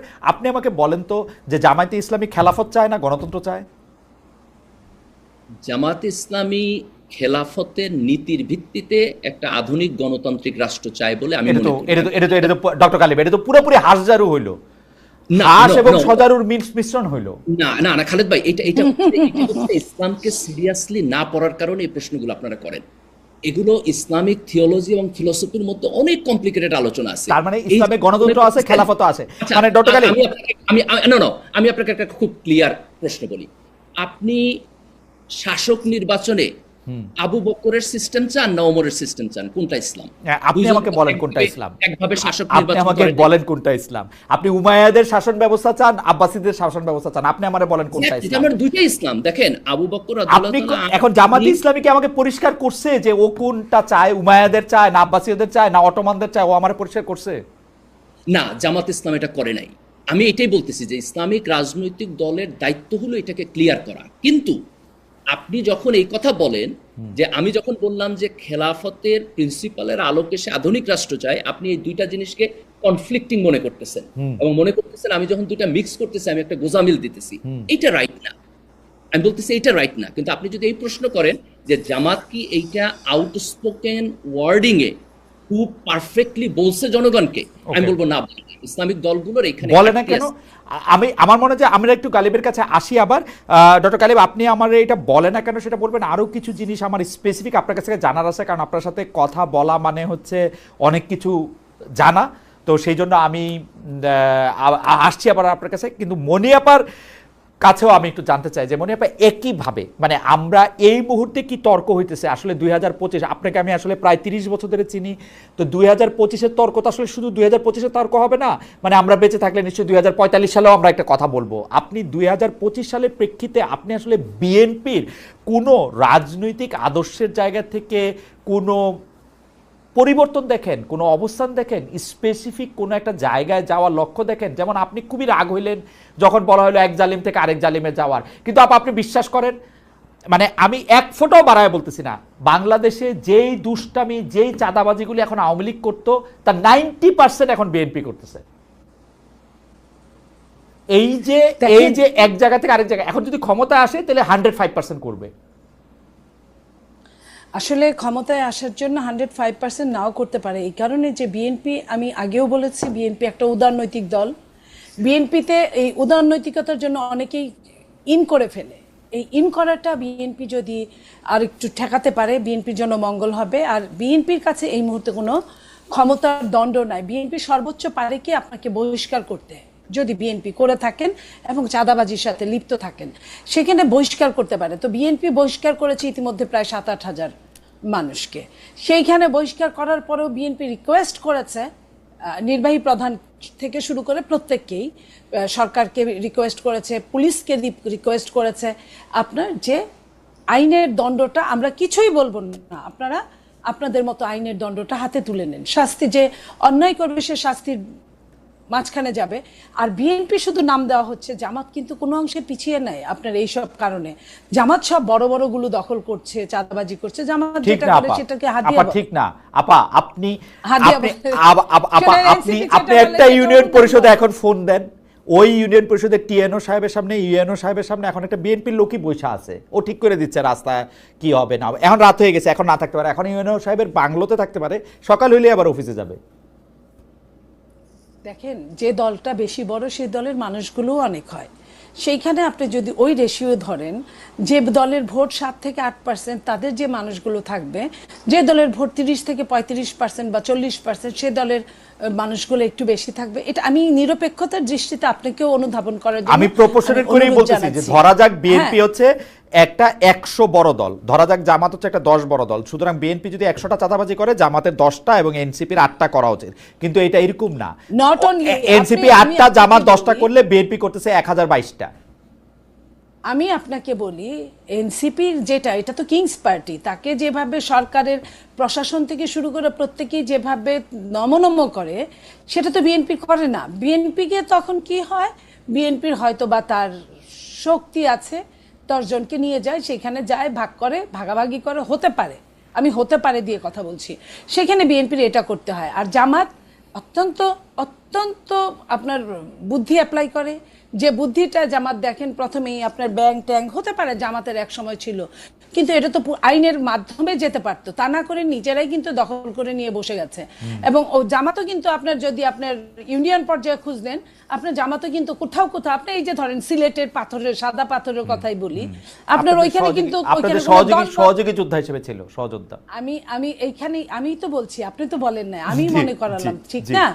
তো সেইখানে ওই জায়গাটায় তখন কিন্তু কোনো বাদ বিচার থাকে না। তো যেইখানে যাদের ক্ষমতা যেখানে বেশি, সেইখানে তারা সেইখানে অ্যাপ্লাই করে। এইখানে যদি সরকার যদি আইনের অনুশাসনটা হাতে তুলে নিত, শাস্তির আওতায় যদি তাদের নিয়ে আসতো, তাহলে কিন্তু এই ধরনের কোনো প্রশ্নই আসতো না। আজকে দেখেন আপনার ডেভিল হান্ট নামে যে আমার সেনাবাহিনীর ভাইরা যে জিনিসটা সৃষ্টি করলো, আপনার ডেভিলদের নাতিপুতিদের অ্যারেস্ট করলো। কয়টা ডেভিল আপনার অ্যারেস্ট হয়েছে বলেন? কয়জন? শুনি যে 17,000 16,000 নাকি লিস্ট হয়েছে। সেই লিস্টগুলো অ্যারেস্ট করতে বাধাটা কোথায়? বাধা বিএনপির বিএনপি বড় দল, বিএনপি লিস্ট দিয়ে রাখছে, বিএনপি লিস্ট দিয়ে রাখছে, খালেদকে গ্রেফতার করতে পারবেন না, যত বড় ডেভিল। আমি সেনাবাহিনীর সাথে কিন্তু বিএনপি যায় পারবে না, হয়তো পুলিশের এই মুহূর্তে ট্রমাটাইজ পুলিশের সাথে। সেনাবাহিনী তো আপনার ডেভিল হান্ট কি বের করেছে? সেনাবাহিনী বের করেছে। সেনাবাহিনী তাহলে কেন অ্যারেস্ট করে না? সেনাবাহিনী প্রতিটা জেলায় জেলায় আছে, জরুরি আইনের মধ্যে। আমি খালি আপনাকে মনে করাই দিই, তাহলে কেন সেনাবাহিনী? আপনার খালি আমি মনে করে দিই, এনসিপির আপনি কিংস পার্টি করতেছেন, কিন্তু গত কয়েকদিনে এনসিপির যাদের যাদের গ্রেফতার করা হয়েছে তারা সবাই কেন্দ্রীয় নেতা, কিংস পার্টি হিসাবে তারা কোনো রকম কোনো বাড়তি কোনো সুবিধা পায় নাই। অন্যদিকে প্রত্যেকটা ডিসি, প্রত্যেকটা এসপি নিজেদেরকে ছাত্রলীগ, ছাত্রদল, যুবদল, বিএনপির লোক হিসাবে ঠারে ঠোরে নানাভাবে পরিচয় দিতেছে। সচিবদের মধ্যে অনেকে বিএনপির কি বলে যথেষ্ট পরিমাণে বিএনপি কিনা দেখে ফিরে আনা হইতেছে। আপনি এগুলি, আপনার ইতিহাস কি বলে যে আগুন খাবে সে আংরা ফেলবে, তাই না? সে কয়লা ফেলবে। সো আপনারা কেউ, আমি আপনারা মানে এটা আমার শব্দগত কথা বলছি, আপনারা যারা বিএনপিকে নিয়ে এত কথা বলছেন, তারা শাস্তির আওতায় না গিয়ে, বিএনপি এমন দানব না যে আপনি শাস্তির আওতায় গেলে কিছু করতে পারবে। কেন এই সরকার আসার পরে বিএনপি আপনার সেনাবাহিনীর হাতে মারা যায় নাই? এই ইতিহাসও তো আছে। কই তারা কি তাদের পরিবার কি অথচ যে মারা গেছে সে কিন্তু ওরকম দোষী ছিল না, তারা কি কিছু করেছে? এই যে আপনি বলছেন আপনার খুলনায় কি হয়েছে, যে ছেলেটাকে বিএনপি যুব দলের বহিষ্কার করলো সেই ছেলেকে কয়দিন পরে জামাত মেরে ফেললো, শুধু মারলই না, রক কেটে দিল তাদের পুরানা জায়গাটায়। তারা স্মরণ করিয়ে দিল যে আমরা কিন্তু আমাদের অস্ত্র জমা দিয়েছি, কিন্তু আমরা কিন্তু ট্রেনিং ভুলে যাইনি। সেটাই হোক। আচ্ছা আপা আমি আবার আপনার কাছে আসবো। আমি শুধু আপনাকে যেহেতু খুনের কথা, হত্যার কথা যেহেতু আপনি বললেন, সেহেতু আপনাকে আমি একটু মনে করে দিচ্ছি যে আপনি জানেন যে ঢাকা বিশ্ববিদ্যালয়ের সাম্য বলে একজন ছাত্র কে হত্যা করা হলো, যে হত্যা করা হয়েছিল। সেই সাম্য হত্যার পরে সাম্যর একজন আত্মীয় আমাকে একটা মেসেজ পাঠিয়েছেন। সেই মেসেজের মধ্যে কিন্তু আমি দেখতে পাচ্ছি যে, আমি তার মেসেজ থেকে পড়ছি, অলমোস্ট 3.5 মাস হয়ে গেল সাম্যর খুনের তদন্তের ফাইনাল চার্জশিট কোথায়? ফাইনাল চার্জশিট আমার জানা মতে 45 দিনের মধ্যেই দিতে হয়, এখন তার চেয়ে অনেক বেশি সময় লাগে। কথা হচ্ছে যে বিএনপি এটা নিয়ে কথা বলে না। পুলিশের ভাষ্য মতে খুনিরা সবাই ধরা পড়েছে, তাহলে খুনিরা যদি ধরা পড়েই তাহলে তো তারা কেন তাকে খুন করেছে সেটা অবশ্যই জানে। এরএসএ এতদিন পরে খুনের মোটিভ জানানো হলো না কেন? আমরা বিএনপি থেকে এখানে একটা রহস্যজনক চুপ থাকা দেখি। আমরা দেখি যে কোনো হত্যাকাণ্ড বা যে কোনো খুন বা যে কোনো ইনসিডেন্ট বিএনপি এক ধরনের পলিটিক্যাল কারণে ব্যবহার করা যায়। মনে হয় আমি আপনি দুজনেই, আপনি আমার বড় বোনের মতো, কারণ ঢাকা ইউনিভার্সিটিতে আমরা দুজনেই পড়েছি। এই ছাত্রটি আমাদের ছোট ভাইয়ের মতো। আপনি এটি নিয়ে কি বলেন যে বিএনপি এই খুনটিকে রাজনৈতিকভাবে ব্যবহার করছে কিনা, করেছে কিনা, এবং এটি নিয়ে অবস্থান কি? আমরা ফিরে আসছি আপনার কাছে আপা, আমরা ফিরে আসছি। আপনাকে প্রশ্নটি আপনি করে রাখলাম। আমি ডক্টর গালিবের কাছে আবার একটু ফিরে যাই। ডক্টর গালিব, কতগুলি বিষয় নিয়ে আপনার একটু ক্লিয়ার হব এরকম একটা ধারণা ছিল। আমাদের দর্শকরা যেটি এখন সবচেয়ে বেশি জানতে চাইছেন যে জামাতে ইসলামী বা ইসলামী দলগুলো এটি পরিষ্কার করেছে কিনা বাংলাদেশের নাগরিক হিসাবে যারা ইসলাম ধর্মে বিশ্বাস করে না, অর্থাৎ অন্য ধর্মাবলম্বী বা অন্য আদর্শাবলম্বী বা কোনো ধর্মাবলম্বী নয়, তাদের অবস্থান আসলে যে ইসলামী রাষ্ট্র ব্যবস্থার কথা আপনি বলছেন বা আলোচনার মাধ্যমে যেটা প্রতিষ্ঠা করার আপনি বলছেন, এটা জামাত ইসলামী ক্লিয়ার করেছে কিনা, তাদের কি হবে? অর্থাৎ দর্শকদের জন্য আমি আবারও বলি, সংখ্যালঘুদের অবস্থান সেই রাষ্ট্রে কিরকম হবে?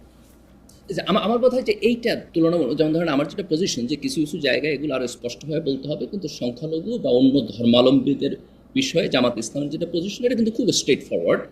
জামাতের আমির অ্যাগেইন অ্যান্ড অ্যাগেইন এটা বলছে যে এই দেশের টেরিটরির মধ্যে যাদের জন্ম তারা সবাই আল্লাহর বান্দা, এবং আল্লাহর বান্দা হিসাবে তার যে বান্দার অধিকার, যেটাকে আমরা মডার্ন ল্যাঙ্গুয়েজে যদি বলি যে রাষ্ট্রের সিটিজেন হিসাবে তার যে নাগরিক অধিকার, সেই নাগরিক অধিকার কোনোভাবেই একেবারে মিনিমাম পরিমাণ আপনার কম্প্রোমাইজড হবে না। এবং এই থিওরিটিক্যাল জায়গার একটা প্র্যাকটিক্যাল অ্যাপ্লিকেশন আছে, সেটা হলো যে জামাত এবং শিবিরকে যদি আপনি দেখেন যে তারা তাদের পার্টির বাইরের লোকদের সাথেও এক ধরনের একটা কোঅপারেশনে যাইতে চায়, যেটা আপনি সামটাইমস একটু প্রশ্ন তুলছেন যে এটা ঠিক কিনা, কিভাবে করবে, কিন্তু আমি এটার খুব পজিটিভ দৃষ্টিতে দেখি। যেমন আপনি যদি ছাত্র শিবিরের ডাকসু ইলেকশন দেখেন তাহলে দেখবেন যে সেইখানে তারা একটা সর্বদলীয় ছাত্র ঐক্য প্যানেল করছে, যেখানে আপনার ইসলাম ধর্মের বাইরের লোকও আসছে, লিবারাল চিন্তার লোকেরাও আসছে। তো এই যে জামাত এবং শিবিরের রাজনীতির একটা প্র্যাকটিক্যাল আন্ডারস্ট্যান্ডিং, যেখানে তারা কোঅপারেশনের মধ্য দিয়ে রাজনীতি করতে চায় এবং অন্য ধর্মের লোকদের ব্যাপারে তার নাগরিক অধিকার মিনিমাম কম্প্রোমাইজড হবে না, তার ব্যাপারে যে থিওরিটিক্যাল অবস্থান, এই জায়গা থেকে আমি মনে করি এই ইস্যুতে জামাতের পজিশন একেবারে ক্লিয়ার কাট, স্ট্রেট ফরওয়ার্ড। আমার কাছে যে প্রশ্নটা একটু আপনাকে করতেই হচ্ছে, অমুসলিমদের জন্য আসলে শরিয়া আমি অত ভালো না বুঝলো, থিওলজি আমার একটা পছন্দের জায়গা, আগ্রহের জায়গা, আমি এটা পাঠ করি আমার মতো করে। তো অমুসলিমদের জন্য একটা কর ধার্য করা আছে যেটাকে জিজিয়া বলে সাধারণ হিসাবের মধ্যে। তো অমুসলিমদের জন্য রাষ্ট্রীয় ট্যাক্সের বাইরে কোন রকম কোনো কর কি দিতে হবে বা জিজিয়া কি ইন্ট্রোডিউস করা হবে? That's a very interesting question. আপনি যদি জিজিয়ার হিস্ট্রিতে যান, ধরেন যে মানে আগের রাষ্ট্র ব্যবস্থাতে এখনকার সময় মতো ছিল না, ওই সময় কিন্তু আলাদা করে কোনো ট্যাক্স ছিল না, কোনো নাগরিকে কোনো ট্যাক্স দিত না। যারা মুসলিম ছিল তাদের একটা থিওলজিক্যাল কমিটমেন্ট ছিল রাষ্ট্রের সাথে, যে সে রাষ্ট্রের যুদ্ধ প্রয়োজন হলে জিহাদে আসবে, আবার রাষ্ট্র হচ্ছে তারে পাল্টা আপনার প্রোটেকশন দিবে, আর সে হচ্ছে জাকাত দিত। জাকাত ওয়াজ কাইন্ড অফ আপনার ট্যাক্স মানি। নন মুসলিমদের তো জাকাত দেওয়া লাগতো না, তাহলে রাষ্ট্রের সাথে তার সামরিক চুক্তি কি, তার তো আলাদা করে কোনো সামরিক কিন্তু চুক্তিও ছিল না না। ডক্টর কালিম, এটা আমি বোঝার জন্য জাকাত কিন্তু না, না, সকল আমি একটু আচ্ছা একটু শেষ ঠিক আছে ঠিক আছে। তো এটার অল্টারনেটিভ হিসাবে তাদের তখন জিজিয়া করছিল, যে তারা জিজিয়া একটা ট্যাক্স, যেই ট্যাক্সটাকে তারা রাষ্ট্রের সাথে দিবে এবং রাষ্ট্রের সাথে তার এই নিরাপত্তার চুক্তি হবে। আধুনিক রাষ্ট্রের মধ্যে আমরা এই চুক্তিটা এইভাবে আলাদা আলাদা করে করি না। আধুনিক রাষ্ট্রের মধ্যে আমরা চুক্তিটা করি যে আপনি যদি রাষ্ট্রের নাগরিক হন তাহলে আপনি এই চুক্তির মধ্যে একসাথে আছেন, এবং যেই ট্যাক্সটা, এই ট্যাক্সটা আমরা ধর্মের ভিত্তিতে ভাগ করি না। জাকাতটা রিলিজিয়াস ডিউটি হিসাবে আলাদাভাবে দিবে, কিন্তু রাষ্ট্রকে আপনি যে ইনকাম ট্যাক্স দেন সেই ট্যাক্সে তো আপনার মুসলিম নন মুসলিম সমান, তাহলে আপনি সেখানে আলাদা করে জিজিয়া এখনকার জন্য আপনি আপনি আপনি যে বলতেছেন এখানে আমার দুইটা জিনিস, একটা জিনিস হচ্ছে আধুনিক রাষ্ট্রের ক্ষেত্রে যে আপনি এটা আলাদা করছেন, ভাগ করছেন, সেটা আসলে কিসের ভিত্তিতে করছেন, এক। দুই হচ্ছে জাকাত আর জিজিয়া কিন্তু কোনোভাবে এক না। জাকাত হচ্ছে নির্দিষ্ট পরিমাণ সম্পদের বেশি আপনার থাকলে নির্দিষ্ট পরিমাণ সম্পদের একটা অংশ আপনাকে দিতে হবে যে জাকাত হিসেবে, আর জিজিয়া হচ্ছে আপনার জন্য মাস্ট, এবং আপনার রুলার আপনার যেটা নির্ধারণ করবে সেটাই আপনাকে দিতে হবে। সুতরাং জাকাত আর জিজিয়াকে আমি মানে ভালো খারাপের কোনো জায়গা থেকে না, একটাকে আরেকটার মানে দুইটা একরকম সেটা এটা বলা যাবে না। আর জি আমি এটা একটু অ্যাড্রেস জি করেন। দেখেন, একজন মুসলিম যখন ইসলামী রাষ্ট্রের নাগরিক হয় তখন রাষ্ট্রের সাথে তার একটা কম্প্রিহেন্সিভ চুক্তি থাকে। এই চুক্তি হলো তার ধর্মের থিওলজির মধ্যে, যে আমি মুসলিম হিসেবে এই কাজে বাধ্য।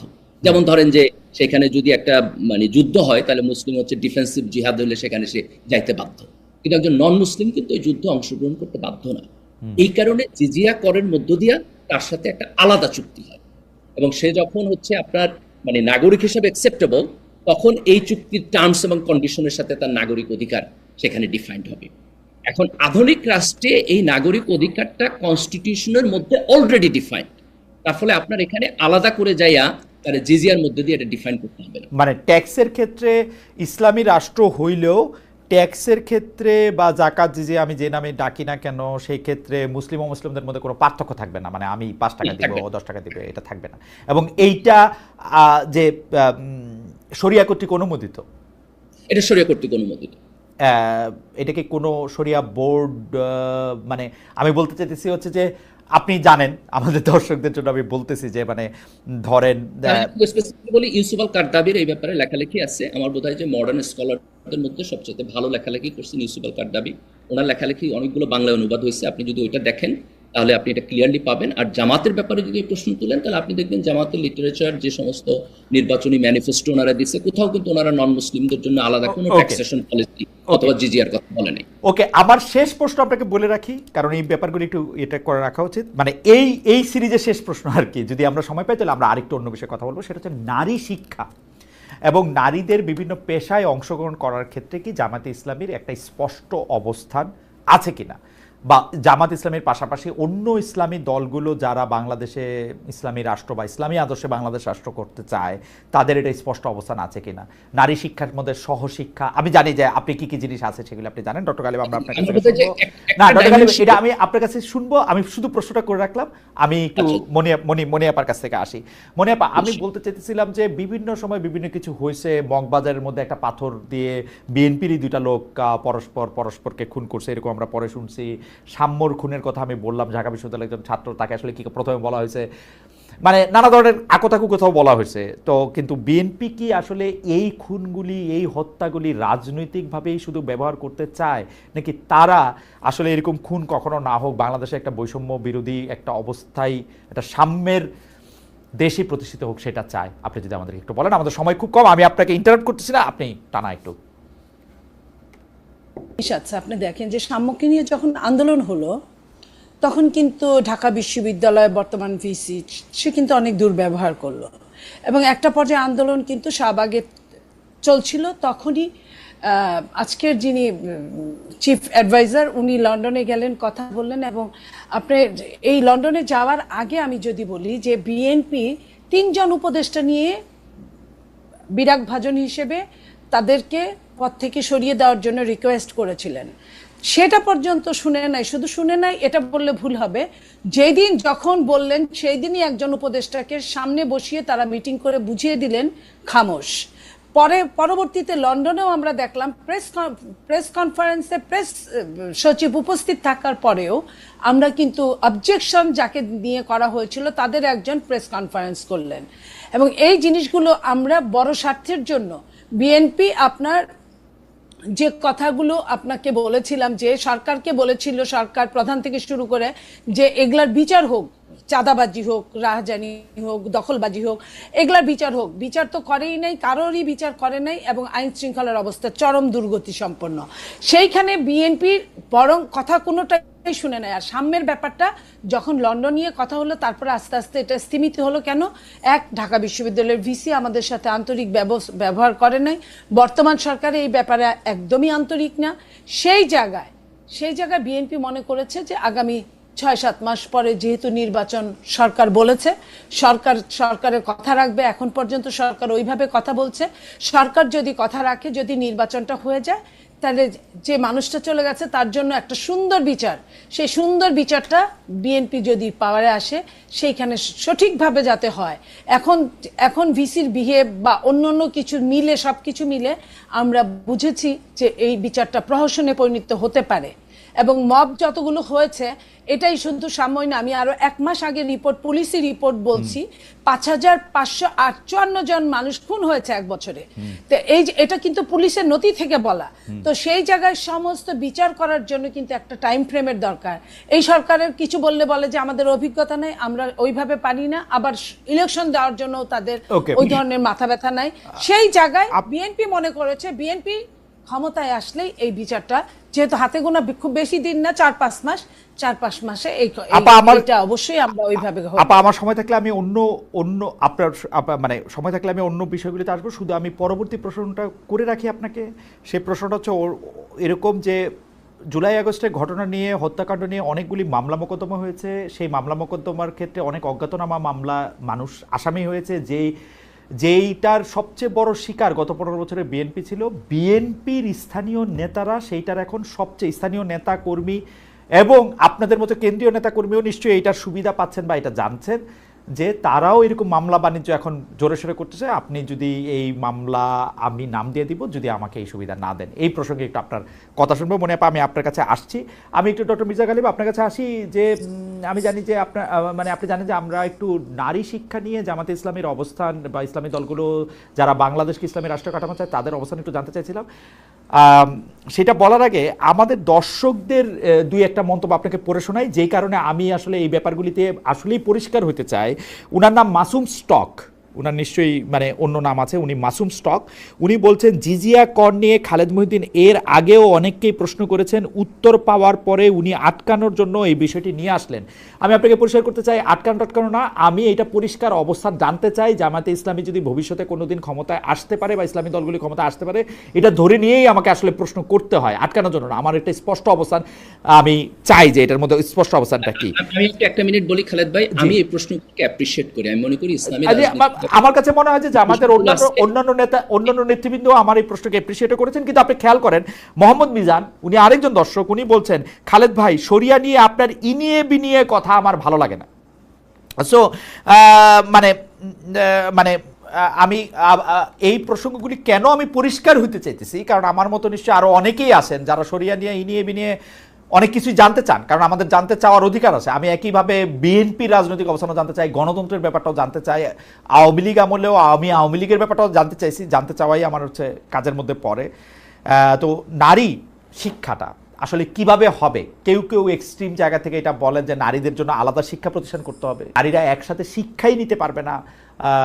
জামায়াতে ইসলামের অবস্থানটা আসলে কি শিক্ষার জায়গা থেকে? ছোট আমি আগে প্রশ্ন করি যে ইসলামী রাজনীতি কিভাবে মডার্ন ন্যাশনাল স্টেটের মধ্যে কাজ করবে, এটা খুবই কমপ্লিকেটেড একটা কোশ্চেন, এবং যেই কারণে এই রাজনৈতিক যে পজিশন এগুলো নিয়ে খোলামেলা আলাপ আলোচনা হইতে হবে। খোলামেলা আলাপ আলোচনা না হলে তো জনগণ জানবে না যে একটা ইসলামী রাজনৈতিক দল কি করতে চায়, এবং জনগণ যদি না জানে তাহলে তো সে যথেষ্ট আস্থার সাথে ভোট দিতে পারবে না। আবার যারা ইসলামিক রাজনৈতিক দল আসলে পরে এক ধরনের ভয়ে থাকে যে কি হবে না হবে, তাদের এই ভয় এবং শঙ্কাও দূর হবে না। তো এই কারণে একেবারে খোলামেলাভাবে এই এজেন্ডাগুলো ধরে যদি আলোচনা হয়, তাহলে সেটা একটা ভালো গণতান্ত্রিক সমাজ দিবে। এই কারণে আমি এই আলোচনার পক্ষে। এবার আমি স্পেসিফিকলি আপনার কোশ্চেনে আসি যে দেখেন, নারীদের পড়াশোনার ব্যাপারে জামাত ইসলামের এবং বাংলাদেশের অন্যান্য ইসলামিক দলগুলো যদি দেখেন, পড়াশোনার ব্যাপারে সাধারণত কোনো নেগেটিভিটি নাই, খুব মাইনর কিছু অপিনিয়ন আছে, কিন্তু মেজরিটি ইসলামিস্টরা তারা পড়াশোনা করতে পারবে, তাদের চাকরির ব্যাপারেও কোনো নেগেটিভিটি নাই, তারা চাকরি করতে পারবে। চাকরি ক্ষেত্রের যেই ওয়ার্কিং এনভায়রনমেন্ট সেটার ব্যাপারে কনসার্ন আছে, কিন্তু এই কনসার্নের জায়গা থেকে কোনো কালেকটিভ রেগুলেশন আসবে না, এটা ব্যক্তির উপরে, যে আপনি যদি কোথাও মনে করেন ওয়ার্কিং এনভায়রনমেন্ট এখানে ভালো না, আপনি সেখানে যাবেন না, চাকরি করবেন না। রাষ্ট্রের দিক থেকে ওয়ার্কিং এনভায়রনমেন্টটাকে আরো কিভাবে ডেভেলপ করা যায় সেই কাজটা তারা ক্ষমতা আসলে করবে। এরপরের প্রশ্নটা থাকে সহশিক্ষা। এইখানে ছেলে এবং মেয়ে একসাথে আপনার এডুকেশন সিস্টেমে পড়াশোনা করলে এটা অন ইসলামিক কিনা অথবা এটা ডিসকারেজেবল কিনা, এটা নিয়ে ডিফারেন্স অফ ওপিনিয়ন আছে। আপনার অনেকগুলো দেশে, যেমন আপনি যদি মালয়েশিয়াতে দেখেন, টার্কিতে দেখেন, আমি এখানে আমেরিকাতে মুসলিম কমিউনিটিতে দেখি, তারা এটার ব্যাপারে কোনো প্রবলেম ফিল করে না।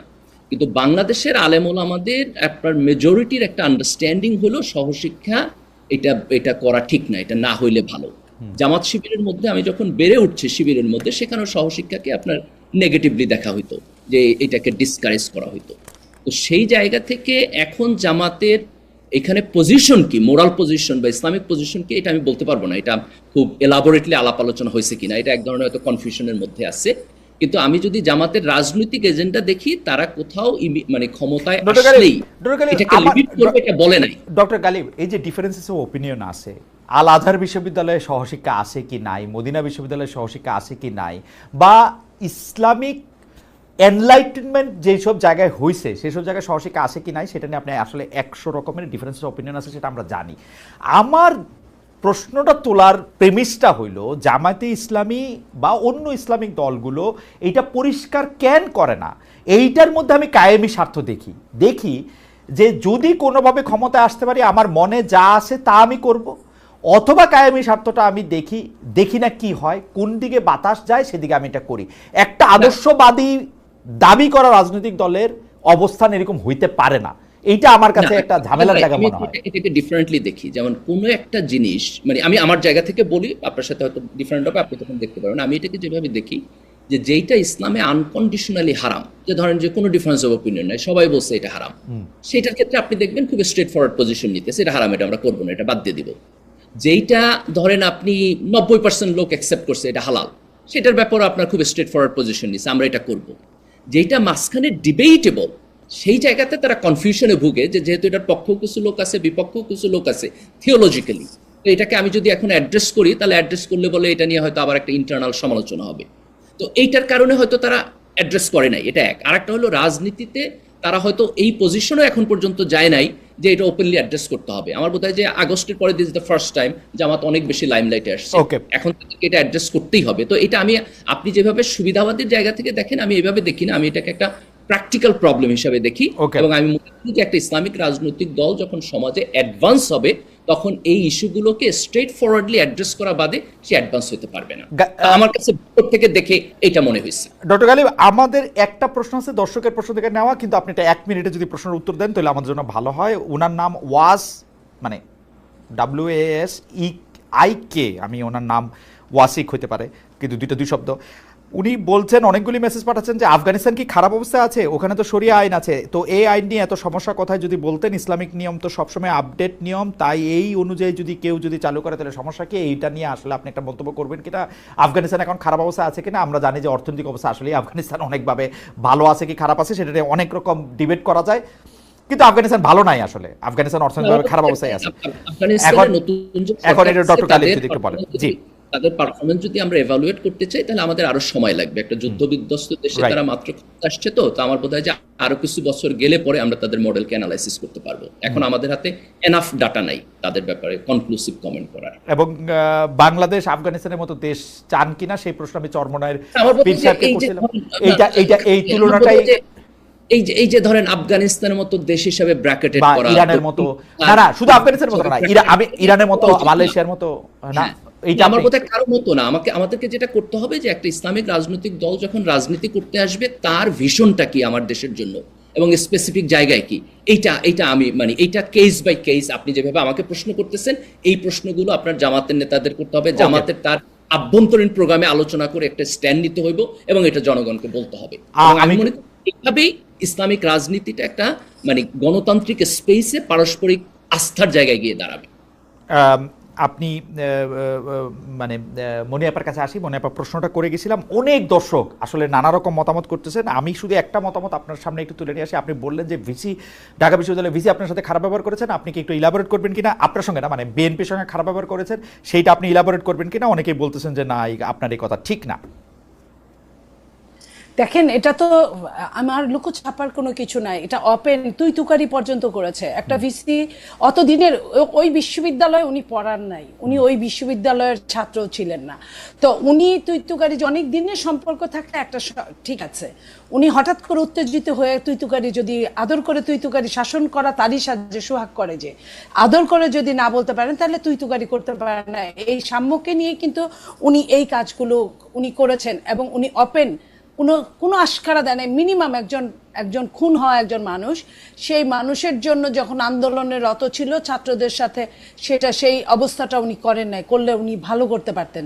তো এইখান থেকে আমরা বলতেই পারি যে ওনার বিহেভটা নিয়ে এই কথাটা বলতেই পারি। এবং সামনে যারা আপনাকে এই প্রতিবাদগুলো দিয়েছেন, সামনে ডাকসু নির্বাচন আছে, আমার মনে হয় খেলা আরো জমবে, ওনার বিহেভ, ওনার অনেক কিছু আরো ওপেন হবে, আমরা দেখতে থাকবো। আর কি বলবো, এটাই আমাদের একমাত্র লক্ষ্য। যারা শিক্ষা প্রতিষ্ঠানগুলো এইভাবে দখল করেছে, আপনি দেখেন যে খুলনার ভিসি কি করেছিল, খুলনার ভিসিকে কিন্তু আন্দোলনের মুখে চলে যেতে হলো, অথচ ছাত্রদল নিয়ে উনি যখন যে বিহেভটা করলেন সেখানে কিন্তু কোনো আন্দোলন হলো না। কারণ আন্দোলন হবে কিভাবে? আপনার শস্যের ভিতর ভূত থাকে, শস্যের ভিতর যখন ভূত আছে তখন আন্দোলনটা আর ওইভাবে আগানো যায় না। আর বিএনপিও প্রতীক্ষা করছে, তা সাম্যর সেই আত্মীয়কে আমি বলতে চাই, আপনারা ধৈর্য ধরেন। বিএনপি প্রতীক্ষা করছে, বিএনপি নির্বাচনটা কোনোভাবে, একটা অনির্বাচিত সরকারের কাছ থেকে অনেক কিছু পাওয়া যায় না চাইলেই, অনির্বাচিত সরকার অনেক কিছু থেকে নিজেকে রেহাই দিতে পারে। তো সেই জন্য একটা নির্বাচিত সরকার আসুক, অবশ্যই আমরা আমাদের সন্তানের বিচার পাবো, আমাদের ভাইয়ের বিচার পাবো, এবং বিচারটা যেন ত্বরিত হয় আমরা সেই চেষ্টা করব, এটাই আমি বলতে চাই।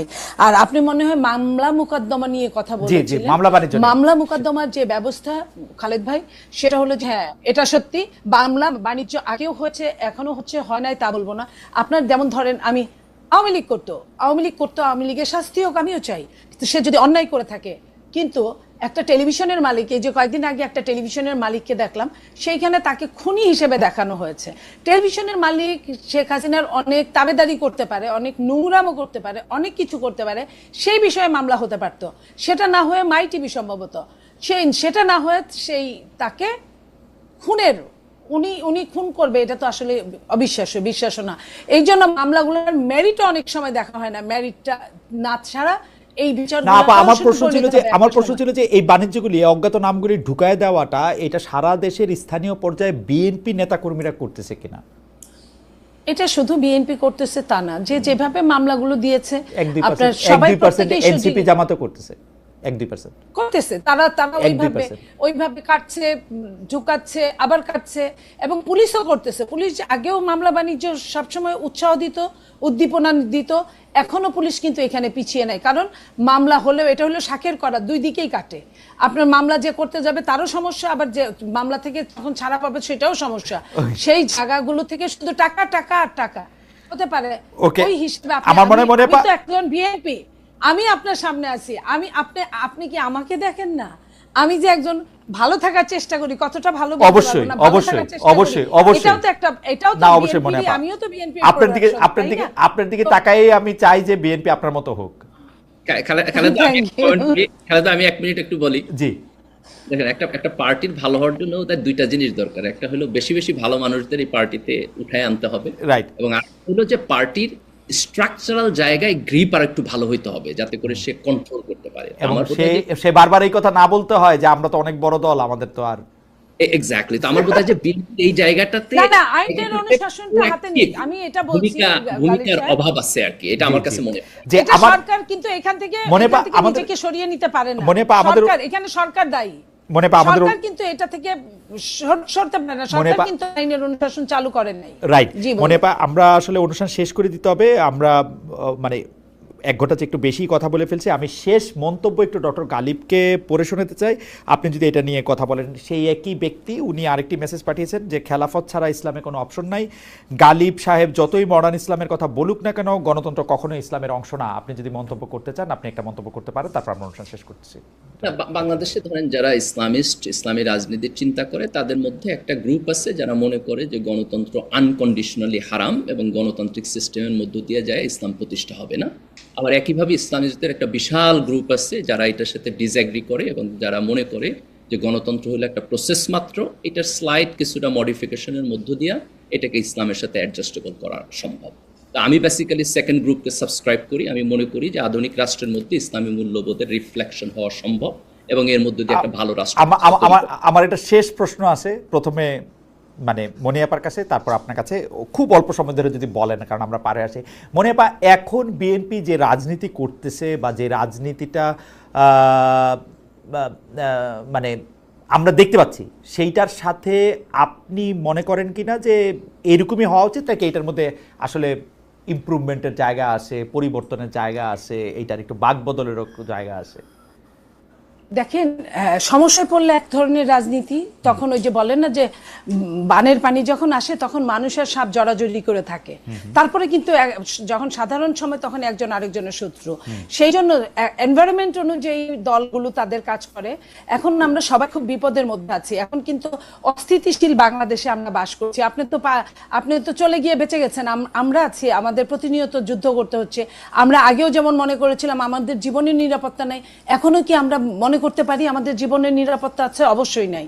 তো সেই জায়গা থেকে আমরা যখন সাফার করছি তখন আমরা মনে করি যে দল যদি ইলেকশন যদি হয়, আমার ভোট আমি দিব, যাকে খুশি তাকে দিব। যদি এই প্ল্যাটফর্মটা দাঁড় করাতে পারে এই সরকার, দেন আমার মনে হয় বিএনপি একটা উদারনৈতিক দল। বিএনপি অবশ্য কোনো জায়গায় যদি সমস্যা মনে করে, সংস্কার চিরস্থায়ী চলমান, সংস্কার কিন্তু এখানে স্থবির হয়ে থাকে না। বিএনপি সংস্কারের পথে হাঁটছে, ৩১ দফার পথে হাঁটছে। ৩১ দফা আরো বেড়ে গিয়ে কখনো ৩৫ দফা হতেই পারে।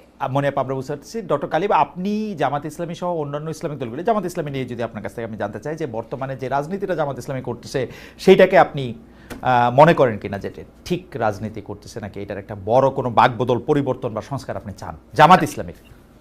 আমি মনে করি যে মানে জামাত ইসলামের কয়েকটা অ্যাডভান্টেজ আছে। একটা হচ্ছে যে এটা মানে খুব লুজ পার্টি না, খুবই অর্গানাইজড পার্টি, এবং তার ফলে তারা এক ধরনের কোয়ালিটি কন্ট্রোল করতে পারে।